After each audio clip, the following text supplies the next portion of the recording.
In today's video, I'm going to teach you how to find and adjust your Windows graphics settings for Microsoft Flight Simulator.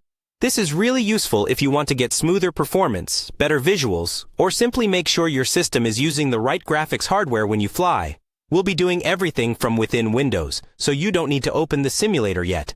Start by going down to your taskbar and clicking on the Start button. In the search bar, type Graphics Settings. You should see a result called Graphics Settings or Graphics with System Settings. Go ahead and click that to open the graphics configuration window. This window is where Windows lets you control which GPU or graphics processor specific apps will use. That's especially important if you have a laptop or a desktop with both integrated and dedicated graphics. Using the wrong one can seriously hurt your frame rate in Microsoft Flight Simulator. In this graphics settings window, look for a section that lets you choose an app to set a preference for. You'll usually see a drop-down that lets you switch between Microsoft Store apps and desktop apps. If you installed Microsoft Flight Simulator through the Microsoft Store or Xbox app, choose the Microsoft Store apps option. If you installed it through Steam or another platform, you'll normally use the desktop app option.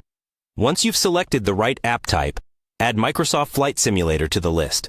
For a desktop app, you may need to browse to the folder where the game is installed and select the main executable file. After adding it, you should see the simulator listed with a button that says Options. Click on Options. A new dialog will appear with choices like Let Windows Decide, Power Saving, and High Performance. High Performance usually means your dedicated graphics card, which is what you want for MSFS. Select High Performance, then confirm and save your changes. After this, it's a good idea to close the settings window and restart your computer, just to make sure the new graphics preference is fully applied. The next time you launch Microsoft Flight Simulator, Windows should use your high-performance GPU, which can help improve visuals and reduce stuttering. That's all you need to do to find and configure your Windows graphics settings for Microsoft Flight Simulator. Take your time with each step, and once everything is set, you can jump back into the sim and enjoy a smoother flying experience.